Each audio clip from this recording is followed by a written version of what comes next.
Welcome to Ballsy, the podcast where I interview successful artists and creators on how they got the balls to sell their art and turn their practice into a profitable business. As a former entrepreneur turned artist, I realized that being an artist is basically like running a small startup. And you, the artist, are the CEO. I talk to artists about their businesses, talk real numbers, growth hacks, tools and tricks, and how they were ballsy enough to make that their career. It wasn't. I just realized I didn't press record. Oh, it was such a good story. All right, we're going back. All right, hold on. We're gonna do the last 5 minutes again. Sorry about that. It's gonna be one of those days where I'm gonna go with it. I'm gonna own it. All right. So, how did you get started before you were an artist? What did you do? So I was a plumber, bartender, waiter. Okay.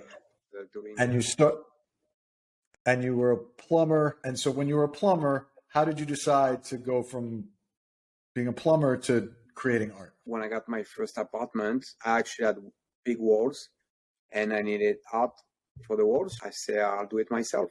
And it was quite frankly fun to do it. And it was not great art. I used whatever I had with me. I glue pipe of PVC on the painting. I hang painting in the middle of the living room. I just had fun with it. And I probably made 15, 20 painting like that, but pretty big. And I think my ex-girlfriend at that time, she kept everything. It's very shitty. I was going to say, do you still have pictures? Do you have pictures of these somewhere? I have hidden somewhere. Yeah, I do. Yeah, I always like to go back to see what the original work was. So you're now a plumber. You started to make some art in your house.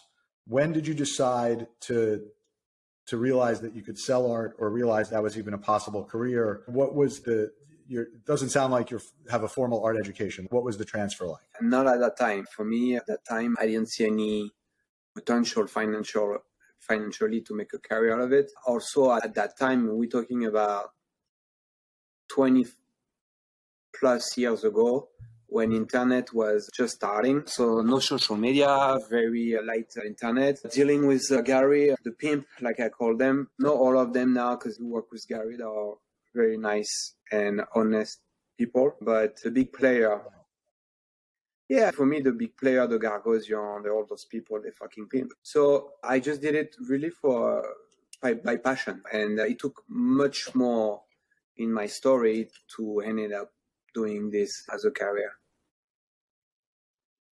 Okay, so that's what I'm really fascinated by. What were the steps that you took and what were the inflection points where you decided that you could quit your job being a plumber and decide that you could go and sell your art for a living? It's not a decision like that. It's not one day I wake up and I'm like, I'm going to quit everything and I'm going to be an artist. For some, it's the path, it wasn't mine. Me, it's just natural. I got the opportunity to come to LA as a plumber, working for a shitty company. And I didn't speak English. And so I just left everything. I had 2 weeks. So I quit. I left the girlfriend. I was 3.5 years with her. So I broke up with her, left her the apartment, the furniture, the car, everything. I left. And I came here in LA, and when I arrived in LA, I needed an apartment, and I had no money, and I didn't speak English. And I met Tirigeta, which became Mr. Brainwash, and he was remodeling some apartment that he had, and I made a trade with him. I fixed the apartment, give me free rent, and then I started. Since he was French, we started to hang out a little bit together. At that time, he was filming people around, he was filming fashion designer and street artist. And then I started to work one afternoon with him, another afternoon, and then he became weekly. And I started to film with him, all those street artists, Space Invader, Chaos, all those people, when they were not that big, when it was not it was a thing, but underground thing. And then we start to try to make art ourselves. And then we started to do the Mr. Brainwash thing. And we hit the street crazy every night for many years. And then we built them up, and 15 years later I decided to start my own thing on the side. And it's been no less than maybe no more than a year that I completely stopped to work with them. and focus only on my thing. So there's Okay. So until I researched you, I didn't realize you worked with Terry. I know him through a friend of mine who was his attorney. So you were going out with him when he was filming like Exit Through the Gift Shop. What? Yeah, I'm in it actually. So you were there through all the Exit Through the Gift Shop. So you were in the streets. So you were doing the real, like. You can see me in the movie many times actually. Real. Okay, now I have to watch the movie again.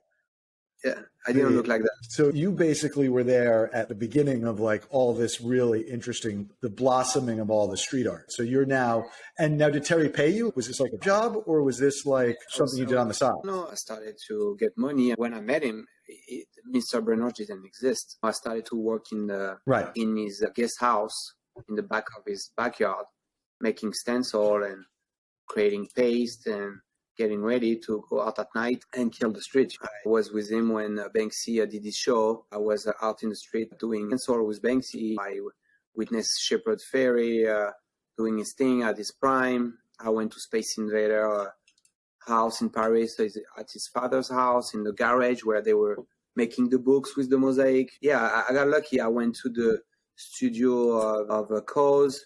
I went to Learn English. I got lucky to witness all those people, early on. Yeah, from the ground floor, before they were people. When there was no internet, like when there was no cell phone, just because. Yeah. Yeah, it would be great if I had like hashtag this, hashtag that. I'm just kidding. Yeah, but let me tell you, I don't think wouldn't have existed the way it did had technology exist. The fact that it wasn't recordable, except for Terry and you making movies, it was like the fact that you captured that history. The fact that history was captured at all at that time frame is a blessing and a miracle. So you have this really debatably one of the more awesome ways to get into the art world, like literally by accident. Obviously, you had some creative bent, but then you get stuck basically seeing all the most amazing artists in the world. At which point during this journey were you making your own art the entire time? And like, at what point did you decide to push your art into the world economically, financially? To be honest with you, I was feeling I was making my own art, if that makes sense. I had this whole vision about marketing, about how he built himself as an artist, his fascination for celebrities and icon and things like this.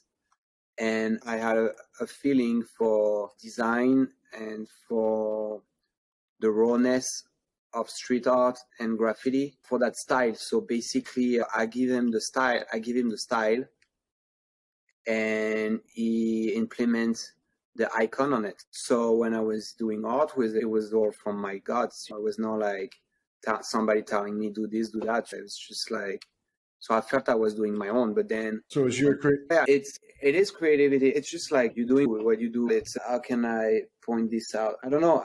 For me, I give him the style. He brought the sense, the message, the value. He's the soul and the blood of his career. But I definitely gave him that style that everybody is copying right now, to be honest with you. Not that I want to do the big ego shit, but all that splash graffiti mixed with stencil, with dripping paint, and it's just because at that time I don't have a background in art, and I took this as if you like when you do punk music, like you just use whatever you know best and you don't give a shit about rules and you just mix it up, and that was my vision and my way of making art with him at that time. And then when I realized that it became so big that my personal was getting taken away from me, I was like, that's time for me to do something that I can, how you call it, like reclaim, own. You call your own.